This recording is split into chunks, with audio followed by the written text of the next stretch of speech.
Hey everyone, this week we are reading your emails unless you didn't send one in, and in that case, we're reading other people's emails. Live from the Bob Varley studio, this is the Diz Unplugged Universal Edition.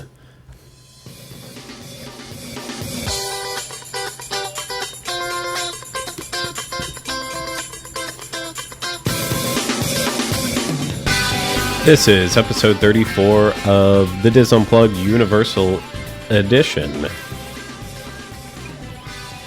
The Diz Unplugged Universal Edition is brought to you by Dreams Unlimited Travel. Visit them on the web at www.dreamsunlimitedtravel.com. Well, hello everyone. Welcome to another one of these little things that we do every Thursday. I am your host, Craig Williams, and I am joined at the table with Rhino Cloud, Jenny Lynn Up. Hey. And back on the controls, as always, our producer, Dustin Weist. Zabadoo. Something like that, yeah. So I just kind of realized as I was going through the intro that have I been saying addition the entire time instead of edition? Edition. I think Edition. I think it's okay. I think that's just a pronunciation thing. You know how to spell it. You know what the word is. It's going to be okay. That's a good point. I don't know. It just kind of struck me as a bit bizarre.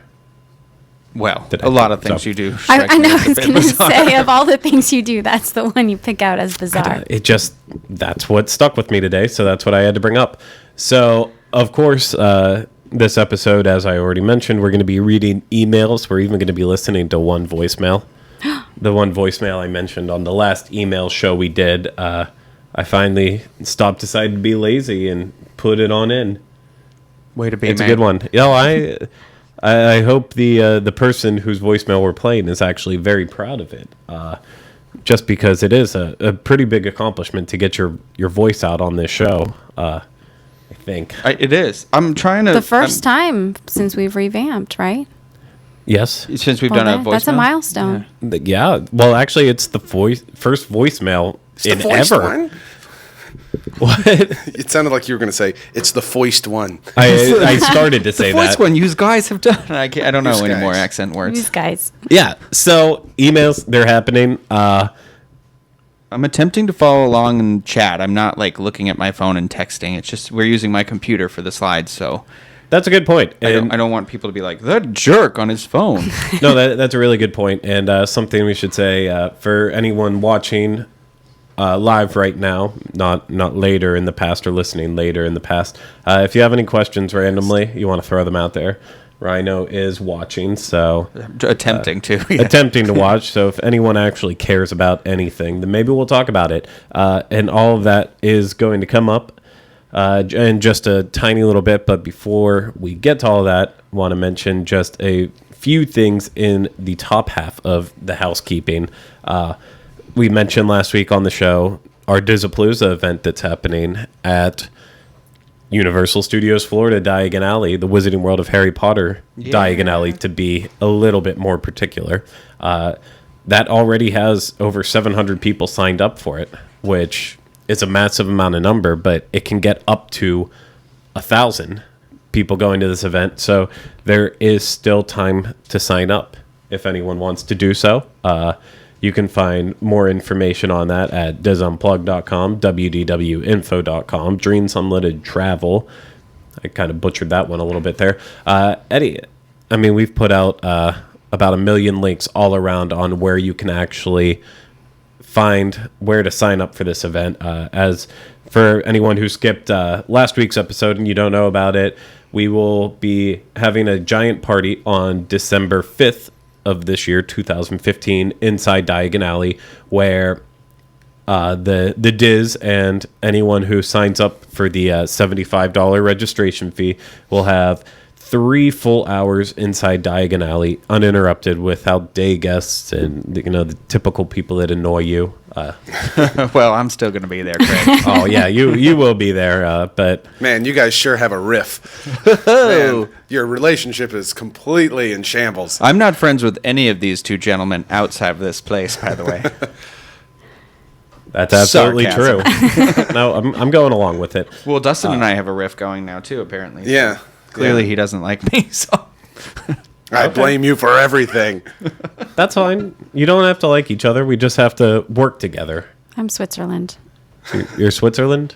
Yeah. Okay, well, I enjoy your Neutrality. You make wonderful watches. And Great. backpacks. I love your chocolate. Thanks, everybody. so much to like about Switzerland. So, yeah, I digress. 3 hours inside Diagon Alley for only $75. What else does that include? Well, that includes as many times as you can get on a scrape. Wow, I am just That's off where today. you're going to scrape all the gum off the floor. Yeah, you get to go scrape gum off the floor. You can also ride Harry Potter and the Escape from Gringotts if you want to. I personally would more or less enjoy the scraping gum off the floor, but you can do those two things. You can ride the Hogwarts Express back and forth. Hogsmeade isn't going to be open, but you can still ride it back and forth. What's going to be cool about that is that from what I've gathered from what John said the other day was that when you get on the train, unlike any other time you'll get to experience this, you get to stay on the train and ride right back. Because obviously the rest of the park's not going to be open. So that's kind of a unique experience that you'll be able to have at this party. Oh, yeah. No, I've only got to do that once, and that was at the grand opening. Yeah. So it's definitely a unique experience, and I think it's actually the best way to enjoy the Hogwarts Express. That way you get that experience back to back with no interruptions in between. Just see it all right at once. Also, free butterbeer as much as you can drink. Yeah. I think what I've decided to do is like wear some sort of athletic clothes when we go. So like you have one or two, then you do a quick jog around through Nocturne Alley or something like that, and then you have another one. At all. I was thinking more along the lines of was it George Costanza's Special Eating Pants? I can't remember if that's a reference or not. Wait, no. I think I just quoted Everybody Loves Raymond. I'm sorry for that. You're fine. You're okay. He's walking cream? out in shame. You can eat as much ice cream as you can enjoy, among other stuff like pumpkin juice. There's going to be a lot happening there. Celestina Warbeck and the Banshees are going to be performing. Cool. It's going to be an amazing time. So if there's still time to sign up for it, but once it hits 1,000, that's over. So make sure you get it before 1,000. And then also upcoming events. There's, I think Pete said on this past Tuesday's Disney World show, the group space for our podcast cruise on the Oasis of the Seas in 2016, it's up to 90% sold out. Wow. In the group space. That's crazy. Filled up fast. So there is still a little bit of group space to get the best price if you want to sign up and be a part of that too. The Oasis of the Seas is an amazing ship. It's very, very large, but there is so much to do on it, and it's also going to become part of the quote unquote Universal family next year, I believe. Right? Exactly. So it's also the perfect time to not only do a podcast cruise, but maybe throw on a little time at Universal too. Maybe make it a routine later on in life. I don't know what people do with their lives, but it's something you could do with your life if that's what you want to do it. But the dates on that is December 4th through the 11th, and it's going to be 7 nights, Western itinerary on the Oasis of the Seas. It's going to be a great time. Of course, we mentioned it last week too. Rhino put up a wonderful little video about the Oasis of the Seas, and that's the music. That was my impersonation of the music, and I'm sorry, that was weird. Fantastic. That was absolutely spectacular. And so you can find out more information on that at disunplug.com, Dreams Unlimited Travel, all of those websites that deal with us. And speaking of Royal Caribbean, we are less than a day away now from the start of our 7 and 7 type thing. The more I think about it, though, technically it's a 4 and 4. Ooh. 4 for 4? Well, No. not I 4 don't for like that. 4. Yeah, because it's 4 It's and 4 it's and right, 4. like two And separate 4. things. There's got to be a So- clever name. 4 days and then another 4 after that. There is some clever name out there. I like Land I and don't Sea. know it. Well, yeah, but that's already the freaking name of it. Oh, you're saying we It's need not another clever if code it's name. already the name. It needs to have a. That's fun our goal little then spin for the to it. week. So Switzerland. there you go. We are starting tomorrow. We're going to be checking into Universal, covering the hotels in depth all of them, as well as then going on Royal Caribbean's Enchantment of the Seas on a 4-night cruise. And that is a package that anyone can book through a travel agent, maybe Dreams Unlimited Travel. Unlimited. I'm just So they are limited, but you just had to think about it for a second. just take a sip of my water and pretend I'm gonna stop saying dumb things right now. It can be booked through a travel agent. Any way really that you want to make it happen, but it's part of the Universal Land Sea packages that are available through Royal Caribbean. And coming next year, whenever the new ships are in port, including the Oasis of the Seas, of course, that's whenever you'll be able to do a Land Sea package on that ship. And we will have lots to report on that later on, because we're going to have a whirlwind of a week coming up for us, I think. Yeah. A lot of stuff going on, but it's going to be a great time. So keep an eye out for updates on all that, and we hope you have as much fun with it as we have. I do have a call out here to, not like a person, but if anybody knows of a way to get the Dramamine patch, like an easy way to get it, can somebody please let me know, like on the comments on YouTube or something or whatever. I can't figure out how to get it without having to be like, go to your primary care physician. You can't get it behind the counter? No, I don't think so. I don't know. Like I couldn't get it for my cruise like a couple years ago, so I'd like to use that. I will survive without it, but whatever. Just makes my life easier. Anyway, that's it. If anyone knows anything. Well, you better figure something out, because I have to share a stateroom with you. I don't. And you will not be throwing up. No, I've never in my life thrown up from motion sickness. Yeah, you're allowed to throw up from drinking too much. I have done that several times in my life. Just no motion sickness. That's not going to happen on this trip. But also for shout outs, I'll save that for later. That's all with the top of the housekeeping. I have some housekeeping. For the first time in forever. Wow. I hate you. Well, okay, so my daughter Margo, who's 15, was at Universal yesterday with her friend, hanging out after school, because that's what you can do when you live in Orlando. Uh-huh. And she encountered the metal detectors at the roller coasters. Mm-hmm. Now, I have not had the chance to sit Margo down for the metal detector test talk that we probably should have had, so she was a bit unprepared for the idea that there were metal detectors there. And she put some stuff in the lockers like normal, but she didn't completely empty out her pockets. I think she still had her earbuds in her pocket or something. And she was confronted by one of the team members. Mm-hmm. And according to her, it was not done very nicely. So I'm thinking that means, because Margo's she's my most mild-mannered child. I'm thinking that means that the team members have kind of been having a rough time of it with people getting sassy with them, and maybe there was they've just kind of got a chip on their shoulder about it at this point. What did you mention? What ride that she experienced that at? I do not know. Knowing Margo, who is not a thrill ride person, it was probably Dragon Challenge, because that is the one that she is most willing to go on. The Hulk is not her cup of tea. No, that's actually going to tie in to one of the emails. Perfect. That we're going to be talking about too. Look at me. It's foreshadowing. Yeah, because I'm not, even though it is an email show and we have one voicemail, and also on those lines, I'm pulling a couple things from the boards that are stuff that we can absolutely talk about, that we probably should talk about. Okay, well then we can address this in just a minute. Yeah, we are going to address it in just a minute, but it was important to know which attraction because of how they're all set up. So I'll text her now. Oh, okay. Well, that's fine. Let's just stop paying attention to what we're doing and start texting people. I'm paying attention. Yeah, you are. Everyone just pretend I'm looking at chat. That's fine. Someone's got to look. So, do we think we're ready to read off a first email? Yes, please. Mm-hmm. I'm excited for these ones. Okay, this comes from Steven in Iowa. Iowa. Does he have a... Never mind. Go. Okay. He starts off by saying salute, which is a very interesting way of saying greetings. A sign from what I know.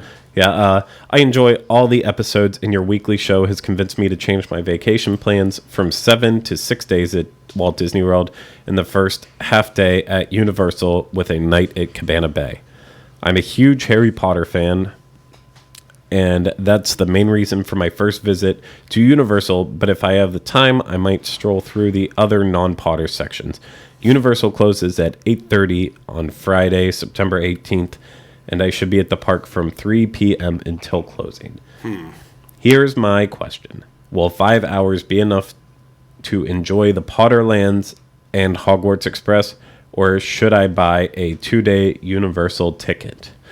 Well, Steven, the first things first, thank you for watching and listening, and however you ingest us in any way. And I'm sorry. Whatever. Go ahead. What? I don't He think had you an ingest adverse this reaction podcast. to your You choice of words. That is the correct. It worked. yeah. It worked. I would probably say, Consume? however you choose to ingest our show instead of ingest us. But Well, that's It sounds a little technicality. cannibalistic, yeah. It's Alright, fine. alright, Either good. way, I he's learned something. ingesting, and we've convinced him to take a crack at Universal and cutting down from a 7-day trip to Walt Disney World down to a 6-day trip, specifically for the purpose so he can see the Wizarding World of Harry Potter. Score. Can I ask you guys at the table just a simple Yes. question, and it pertains to this email, and we'll discuss. Can any of you guys imagine going into one of those theme parks or both of the Universal theme parks and for that day just seeing Harry Potter and not exploring the rest of the park while you're there? I mean, you're there. I think it would be, for me, it would be extremely difficult because in both parks, the Harry Potter stuff is in the back of the park, so you have to go through everything else. And in Islands of Adventure, you'd be walking through Dr. Seuss area, and there's just so much bombarding you visually. And then even at studios, there's a lot. You'd walk probably about, you'd Walk probably see past other Simpsons and things be that tempted, call or to you. Yeah. there's. I don't know. That's a good question, Dustin. Well, I think the good part is they're doing Universal on the very first day, so they'll get in 3 o'clock to 8:30, spend the night at Cabana Bay. He's leaving the option open for a second day at Universal if he has to, and I think that it's absolutely necessary. First off, and on a Friday, even though that's technically an off week, it's right before Halloween Horror Night starts. So it's not going to be super busy, but you would really have to rush through to get everything done in both Wizarding Worlds in 5 hours. And most of that time would be spent in the two lines for the two major rides. And if he really is a big Harry Potter fan, he's going to want to take time to look at the details because there are a lot of them. And eat. I think you'd probably want more in that amount of time. It sounds like you'd really only have enough for one eating experience. Whereas I would recommend eating at one of the two restaurants, getting your butterbeer obviously is a all the separate snacks thing. and Yeah, stuff. getting the ice cream is the best ice cream ever. If you're going for a true experience, it's not possible. And going back to what Dustin harkened on, I actually have experienced where people come in literally just to see Harry Potter and then they leave right after. Granted, that was back whenever it was only Hogsmeade, and the specific instance that I'm talking about, it was just a family was literally on the way to the airport, but they wanted to stop off, see everything, not even necessarily do rides, but just see it and then leave, which is a ridiculous amount of money to do that. Just But to do some I mean, window shopping. yeah, but people that love this stuff love it. If you are a big enough Harry Potter fan to cut off a night at Disney World just so you can experience it, it's not enough. And as it's been said, you're going to walk past so many things getting back there. Here would be my ideal for a Disney fan. Take the 2 days, dedicate one day to Universal Studios, dedicate one day to Islands of Adventure, and if you so choose, primarily spend the most of your day at the respective Harry Potter lands, getting that experience that you were talking about, Rhino, with all the snacks and the and the ice cream and the drinks and stuff like that. But then you also have the flexibility to go back and forth. You also have the flexibility to explore some of the rest of the park and see some of those other attractions that maybe, just maybe, you didn't know you would be into. Yep. That's what I would recommend for Disney fans. And if Steven and his family, or just himself, because I don't remember if he said that he was actually going with people, but if he's really concerned about not getting enough time at Disney, he can always just go for that 5 hours at night and then wake up the next morning, knock it all out real quick using the early park access, and get it done, and still make it over in time, over to Disney in time for dinner. Well, my other thing too is that if you're such a big Disney fan, you know what I mean. He's clearly never been here to see the Harry Potter stuff. So, like, I agree with Dustin, the sacrificing that second day, just because it's stuff you've done. You know, Disney can be done in 5 days if you've been there before multiple times and you know what you're doing. I think and unless you have a very specific plan of stuff that you're going to do, but I would think that in a new place it's harder to navigate. You get overwhelmed with everything that you're looking at, and I've lost my train of thought because of It's okay. You made a good point at some point. That's right. So Steven, just buy the 2-day pass. Be smart about it. Salute. Salute. Our next one comes from Maria from Nowhereland, because she didn't give us a location. Maria says, "Hello, Diz Universal Podcast Cruise." The mountains of Switzerland. I'm sorry. Yes, the mountains of Switzerland. That's where anyone's going to come from if they don't say where they're actually from. Isn't that where The Sound of Music is? Or is that Austria? Yeah, so this is Maria von Trapp. Yeah, that's what I was thinking. Well, I have her last name. I'm just not going to read it out for her protection and sanity. Although I think I got this one from maybe Facebook. So, anywho, thank you for brightening each week with your informative, funny, and entertaining show. That's definitely a compliment. Thanks. Yeah, we're entertaining. I'm a WDW pro, but we haven't been to the dark side in about 5 years. I hate that they say that. Yeah, I think... I don't want to be mean, but... No, we will help Maria out with as much as we can, but we've got to end this whole dark side thing. It's not... If anything, Disney's the dark side, because you can't walk around without being thrown into construction all the time. Or seeing Star Wars related stuff. Exactly. There's only one dark section of Universal, and it's Nocturne Alley, and it's wonderful. It's air conditioned, and it's always night in there. I digress. We are planning to stay on site this summer at Royal Pacific. I have a question about bags, packages, and lanyards at Universal Orlando. I got some great advice about what is allowed on what rides on the Disboards, but I am such an ingrained planner, now I'm wondering about more detail. I understand that if we want to avoid lockers, a lanyard is the way to go. I'm wondering if you could do a quick segment where you go into the stores on site and show us the lanyard options. I'm also wondering about merchandise purchases. Can we have them sent to the front of the park or our hotel? Also, if we are at some point not planning to do rides that require stowing bags, what type of bags can you take on other rides? A crossbody? Fanny pack? I'm really hoping that Julie and JL have some suggestions. As the mom I know, I am going to end up carrying something. And one more segment idea. I really would love a tour of merchandise available in theme parks. I know this changes, but it's a fun thing to dream about purchasing. Thanks, and thank you again for all the great coverage of Universal Orlando. Signed, Maria. That's a lot of questions. It was a lot. It wasn't that much whenever we really, truly break it all down. Because, like, the one thing, the merchandise, maybe one day we'll do that.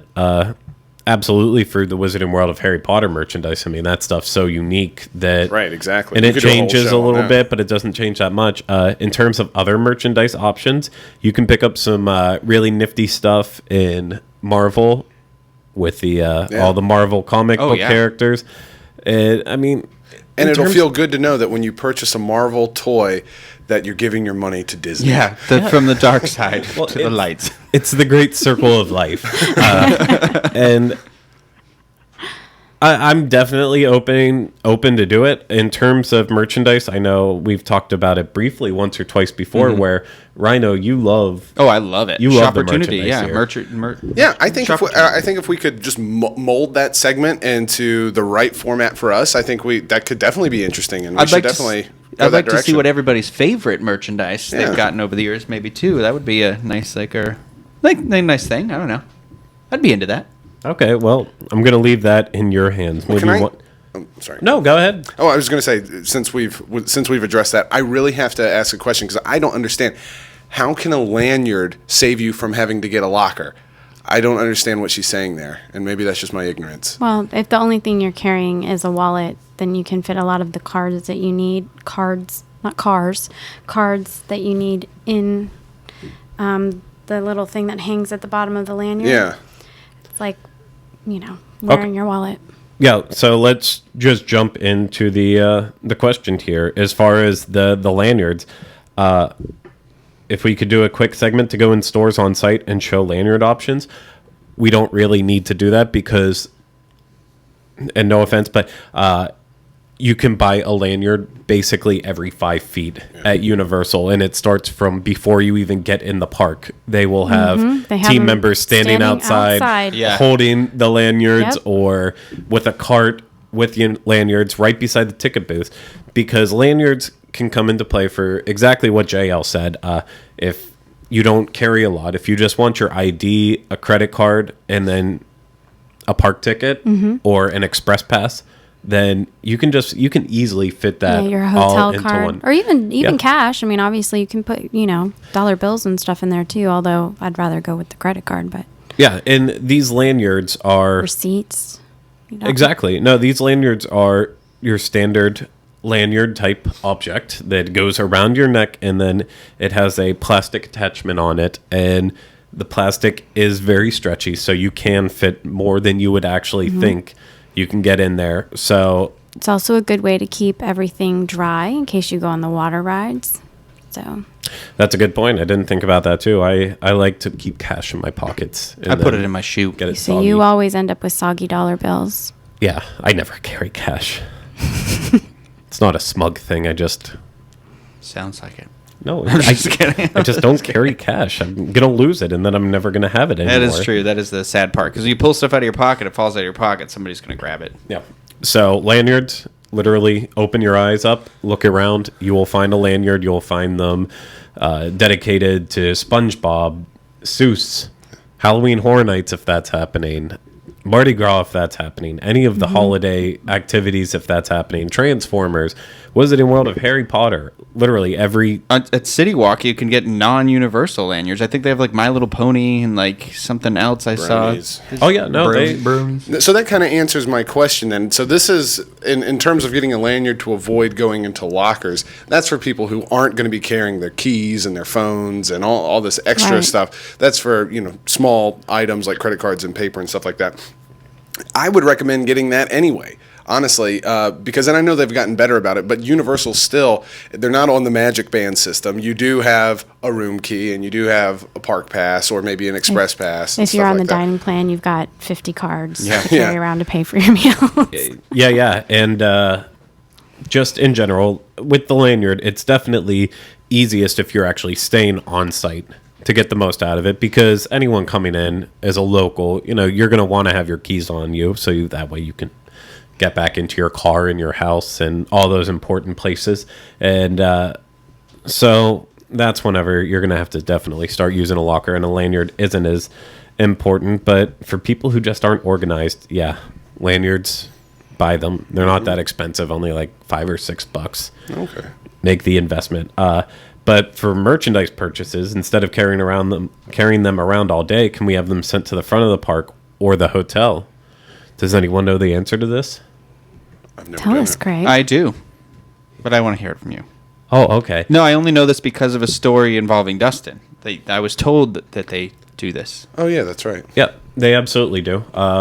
Just like over at Disney, if that's where you're more familiar with, they do package pickup. So if you're staying on site, you can let them know, and they'll have it delivered over to your hotel. Or if you're just a day guest and you buy something extravagant in the Wizarding World of Harry Potter, say one of the stupid brooms that they sell that literally can't fit into a locker or anything, and you look ridiculous carrying it around to begin with, then you can just have it sent to the front of the park, and it will be waiting for you as soon as you are finished with your day at Universal. What was the story, though? No, the story was, and you can't see it in Rhino's camera, but hanging up back there, there's some of those Universal plushes. Over by The Simpsons, they have the sideshow games where you toss the ring on the bottle and stuff like that. And so I won a couple of those big plush things, and she offered to send those back to the hotel for me, which was nice. Oh, yeah, I was with you for that, too. Yeah. I forgot about that. Yeah, and that's another critical thing. It's as long as it was acquired at Universal, then they'll take care of it for you. If you just don't feel like carrying around your jacket anymore, you can't just be like, oh, just throw my jacket in there and staple it up and send it to the front. It doesn't. You know what I'm seeing with Universal, it's actually more of a necessity now than it even is at Disney, because if you're going to purchase these things, there's going to be some rides that they're not permitted on, and if like you were saying, if the lockers aren't big enough to accommodate them, I would think that they would need to provide something for you to hold your merchandise so that you can still go on the rides. Oh, I'm always on board with the package pickup, especially on rides that you can take your bags on, especially over at Disney. You talked about it at one point in time, getting on like Space Mountain and having to shove a bag. Well, people leave their stuff in the vehicles all the time too. And if I'm buying something that is really nice and I really don't want it to get damaged or anything, I'm not going to carry it around all day. Yeah. Sometimes lines at guest services or wherever you pick it up. I don't know the answer to that one. I'm guessing it might be around there. But I'm sure if you ask the person who's taking it for you, they will tell you where you can pick it up. Yeah. When we do the merchandise segment, we can include that in there. Where did you pick it up, Dustin? Where did I pick it up? Man, it's been a while. It was like last Halloween. So it was either at the front desk of the hotel or at the merchandise location at the hotel. It was one of the two. Okay. I can't remember. But okay, so yours actually went back to the hotel. Yeah. Okay, cool. So, yeah, I don't know about in the parks. I'm not sure. Cool. Should have did more research first. But Shoulda did. do it. Should have done it. Take advantage of it all the time. Unless you're buying a magnet. Don't send a magnet to the front of the park. That's just being lazy. Also, if we are at some point not planning to do rides that require stowing bags, what types of bags can you take on other rides? A crossbody, fanny pack. Those were her only two suggestions. It's usually just whatever fits between your feet, right? No, because some rides there's no feet. It's there's not. They take your feet. There's like my God. The Harry Potter castle, Forbidden Journey. Harry Potter and the Forbidden Journey. No stove. My God, just stop! I will help you get the words out. Help me, if you Craig. let me. Switzerland. I will help you. For a ride like Harry Potter and the Forbidden Journey, you do have options if you still want to bring a bag type object onto the ride. Basically, as she referred to it as a fanny pack, I don't call it that anymore just because I've learned that fanny is not appropriate in some countries. So I like to call it a waist bag. And specifically... That sounds very medical. That doesn't sound much better. It's a waist bag. It sounds medical. It's a bag that goes around your medical. waist. It sounds very medical. How about a waist sack then? No, you're missing the point. What should we call this stupid thing then? An abdominal satchel. An absatch. An absatch. So hashtag absatch, guys. You guys got your absatches with you today? go out and buy yourself a good old-fashioned absatch. They're coming back into fashion. I'm going to admit so something not. right now. You have one. Yeah. Maybe you use it. I went to Puerto Rico a couple of years ago, and everybody was using them there, but they don't wear them around their ab area. They wear them like On the back? like a sling bag. And I was like, "What's?" It was weird. And so I noticed that they started selling them at a lot of places here, and it was really big. So I was like, I'm going to get it. Did not wear it like that. I wore it like Han Solo, down low, and on the side how he wears his gun, His a blaster. holster. Excuse me. But I only use it because I am embarrassed of them. It's a stylish one, but it's I only wear it to Universal specifically because I didn't want to lose my cell phone or my card or anything like that when I went on Forbidden Journey. So I would wear it and like on my side, and like if I have a shirt, I just pull the shirt over. We're getting into theme park fashion here. I actually like the idea of the cross bag. I have backpacks that are just the one strap that you wear across. I always find them really helpful.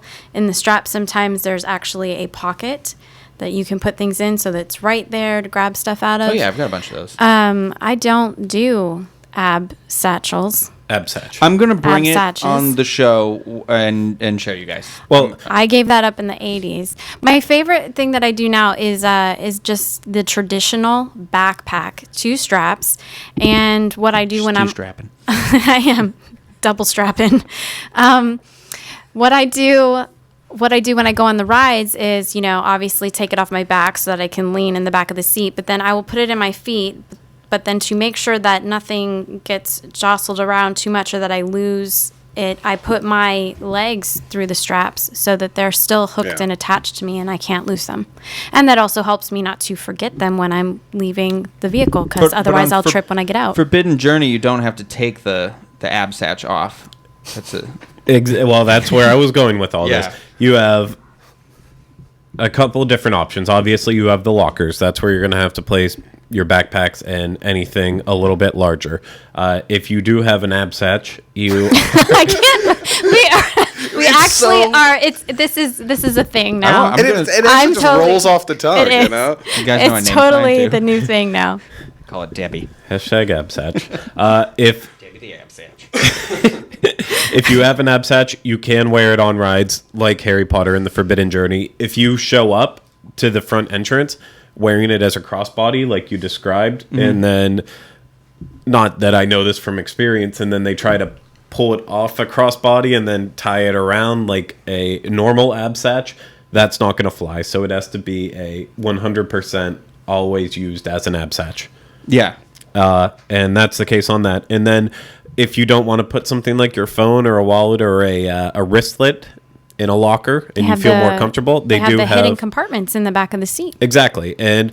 But then But you don't go, forget it when you get off Yeah, the right, ride. yeah. Other rides that require lockers, you usually can get away with a satchel as long as it's not going to impede on your an absatch. Sorry, not just a satchel. You can get on those rides as long as they don't compete with the harness coming down on you. As long as you can still be secured safely inside, then you'll be fine with it. But for the most part, the rides that you can take your bags on, it's always usually large enough that you can fit everything in, like Spider-Man and Transformers. You're absolutely fine on that. So I know that was very confusing and a lot of different things just happened there, but I think we answered all the questions. It's We some just of the- started a new trend. Yeah, hashtag It's an absatch. absatch. And I'm going to, you know what? I'm bringing it when we go to the Land and That's Sea event. hashtag ABSATCH. And look for Debbie. Debbie's the name of my absatch again. Okay. I do have a question from the board whenever you're... Yeah, let's go with it. Okay, so Jillian, she spells her name with a G, but it's pronounced with a... We all Yeah, know we who love Jillian Jillian. is. You're the only Jillian one who is. doesn't know I don't Jillian. know. Good She old says, Gilligan. going to Disneypalooza, would it be worth it? Would it be worth it, or would I have enough time to go to Universal during the day and see the other HP stuff, Simpson stuff, or am I crazy? No, she should do that. I think that's a great idea, because Yeah, then you can absolutely. just save Diagon Alley for the end, yeah. and that's where all the crowd's going to be. Yep. I would say do it, because it's a fun park. I mean, What Yeah. is your hesitation? I thought I already had this discussion with her at one point in time that I would show her around all this stuff. I don't know.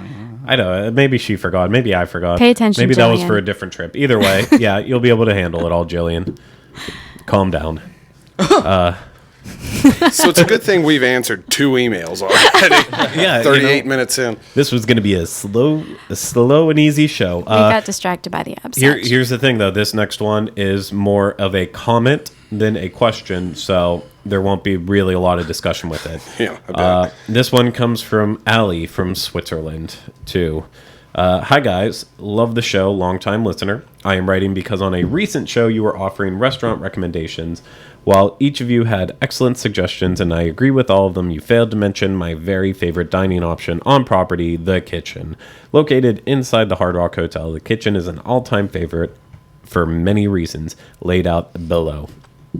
Number 1, the indoor-outdoor seating. This is particularly nice in the spring. Number 2, before you have even ordered your drinks, you are presented with a platter covered with a hot... I don't know if her wording's off, but you get cornbread and soft baked pretzels. Yum. Number 3, the wine and drinks list. The wine list in particular is really extensive and excellent. Number 4, the open kitchen concept. You can even sit up at the bar and watch them cook your meal. 5, the food. The food is really, really good. The kitchen features American cuisine, freshly made to order. On certain nights, they have a buffet for the kids, along with some walk-around characters. So if you're interested into that, be sure to plan and pick a night beforehand. However, if you're not into that, the character interactions are so casual and relaxed, they don't really interfere with your meal and add to the excitement. Number 6, the dessert. If you like chocolate, you can order the most giant, massive slice of chocolate cake you have ever seen, served on a guitar pick. They have a great variety of other cakes as well. I believe it came out cases, but I believe she did mean cakes as well. Or if you would prefer ice cream, head next door to the ice cream parlor / marketplace, where you can order some Emac and Bolio's ice cream, which is some of the best ice cream I have personally had anywhere. In short, if you haven't checked out the kitchen, be sure to add it to your plans for your next trip. We try to squeeze it in each time we visit Universal and have yet to be disappointed. I just thought you and your listeners might want to know that. Thanks again for the great show. Keep up the great work. I think you need to ask her to be a blog writer. Yeah. Contributor for the site. You basically just read a blog post. Yeah, well, it was all of her points were extremely wonderful. Yeah. And I know all of us, I believe, except for Rhino, has actually eaten at the kitchen. You know, she missed one very important point, and it's my number 1 reason for going to the kitchen is the alligator bites. Yeah. Yum. I mean, are we going there this weekend? Well, that's a great plug for our whatever we're calling it now, a 4 and 4 or a 7 and 7. 4 and 4 or a 7 and 7. With abs hatches. We will be doing a review of the kitchen coming up. I can already tell you that it's probably going to skew a bit on the positive side, just because I know at least I love the kitchen. Dustin loves the kitchen. I think you fed your kids the massive piece of cake. For the next 3 days. Yeah, my family was nourished by kitchen leftovers. Yeah, I can't believe we didn't mention it on that show where we talked about food, but the kitchen, it's a great place. Anyone should check it out if you really like to eat a lot of good food. Why don't we go ahead and play our lone voicemail that's coming up? I believe it's from Doug. Yeah, from Doug. Here we go. This next one coming up is from Doug. Well, crew, it's Doug, Soulfan68 on the forums, and just wanted to run a quick question by you. Might be a quick question, but the answer might take a while. I'm not sure. We're pretty much a diehard Disney fan and have spent all of our Orlando vacations in the past in the Disney bubble, so we're thinking about taking our first trip to Universal. My wife is a big Harry Potter fan, my son loves Transformers and the Marvel characters, but my question is this: is there enough at the 2 Universal parks to keep us entertained for a full week? That's my question. I'll be looking for the answer. Thanks so much. Bye. I'm going with no. For an entire week? I'm saying no. 5 days or 7 days? What are we talking here? Oh, that's a good point. Well, we don't know. I guess he didn't that is say. it. I mean, if you want to throw in some days that you're just going to hang out at your resort, then I'm going with yes. But if you're just looking for entertainment from the parks, I think that you could get 5 days. And by that 5th day, you're going to be, yeah, we're done. Yeah. I would only recommend that long of a vacation during either Mardi Gras or Halloween Horror Nights. That's the only reason I could see spending that much Good time point. there. If they've got the extra events going on, that would be an added. Yeah, that's an excellent point. Yep. I mean, if you're staying at Cabana Bay where you don't have your express pass, then you are going to be waiting on lines if you're not planning on buying it. But 5 days really is... That's a long time Yeah. to be at Universal. I think However- go ahead. Sorry. He also basically described that his family enjoys every single thing in Yeah. both of the parks. So if you enjoy everything, then you're going to want to keep going back on stuff. Yeah. I mean, we're kind of jaded in that as locals at this point because we don't need to keep going on everything over and over. But I think back to...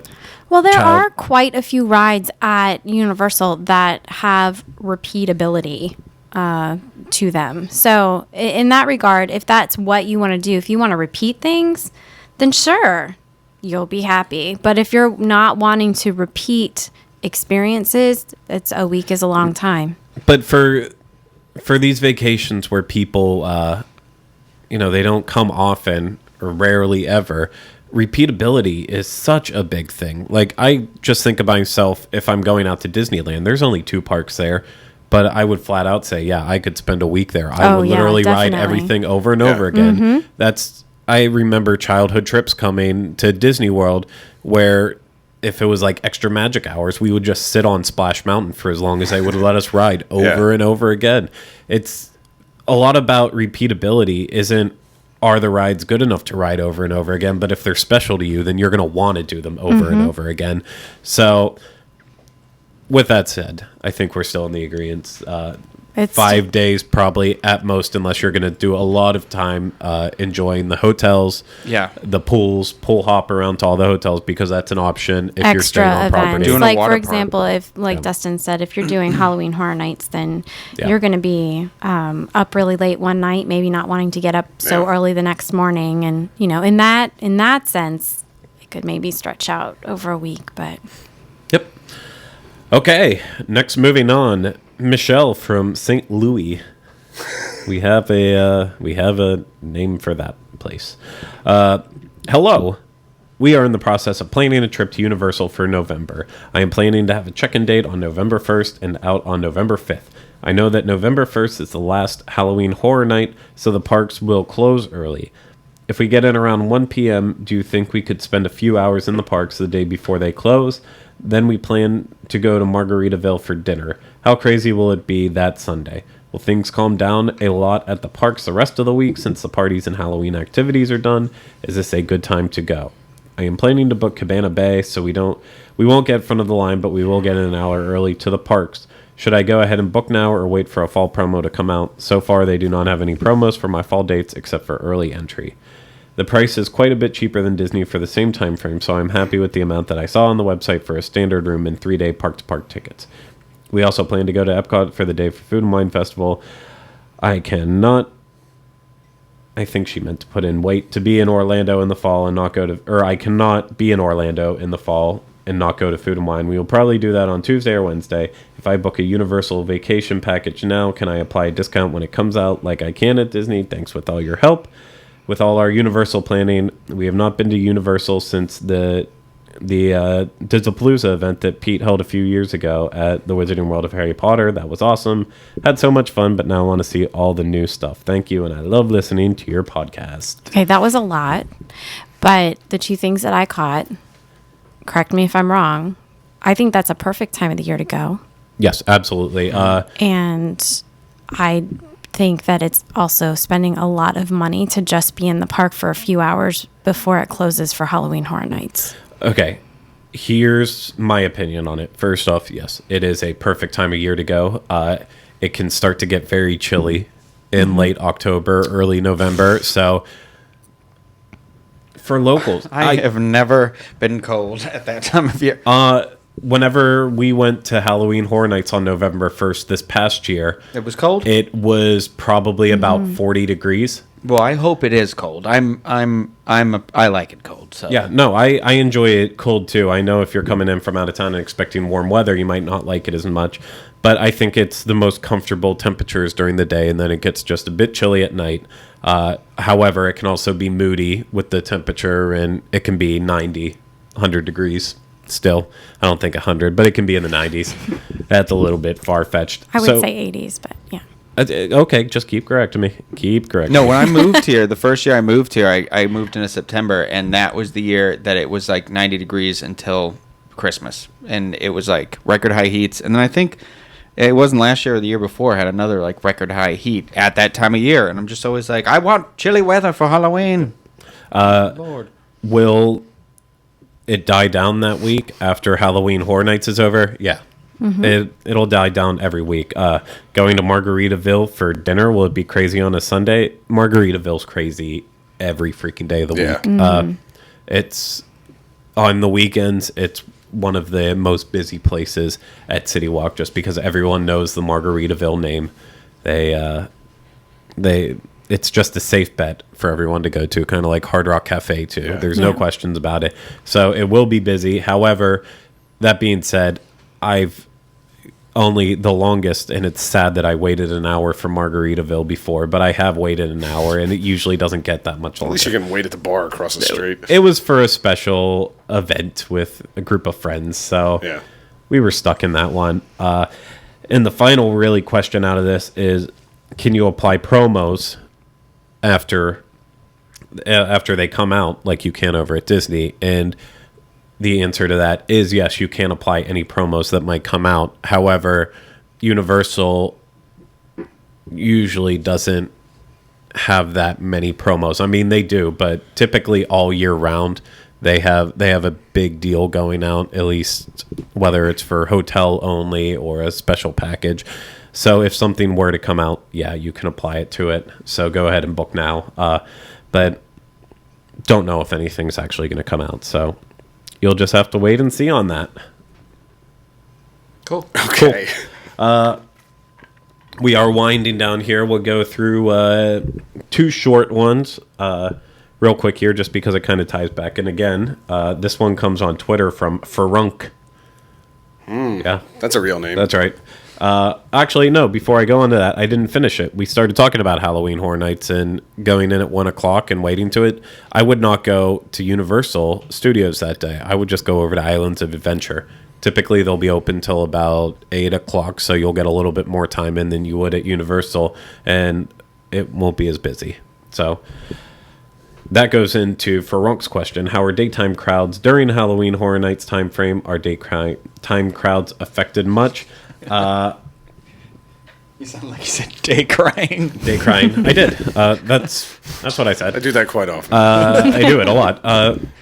Farunk, daytime crowds, it's pretty busy still. A lot of people are willing to just pay that extra money and then do, because sometimes people only go for the morning and skip Halloween Horror Nights, or they'll do the buy your day pass and then upgrade for a discount. So well, and there is actually a little bit of an advantage to going to the park during the day and then staying all the way through Halloween Horror Nights. They have like a corral area where they have you stand for a little bit while they're clearing out the park and getting ready for Halloween Horror Nights. And then when they let you out, you can avoid the whole crowd that's going through the metal detectors at the front of the gate, which I hate that part. Really? So, yeah.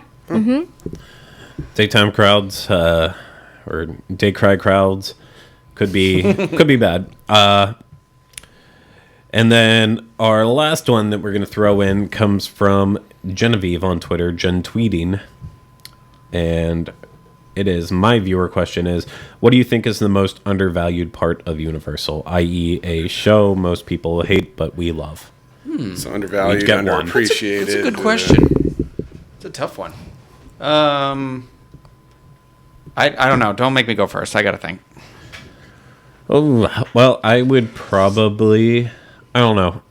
At my current state of mind right now where I'm at, I would probably say my most undervalued one that I love this day of this week would probably be Disaster. That's a good choice. I think it's funny. I'd go. That's a good one. I mean, with rumors that it's going to be leaving for the Fast and Furious attraction. Oh no! Because that's the talk this week, is that show building will be gone, as well as Beetlejuice, and that's where Fast and Furious will go. We got to do that show then before, because we said when we started the show we were going to all go see the Beetlejuice, right? Wasn't that a thing? Well, that's for our next Hall of Fame. Oh, we okay, have to cool. do.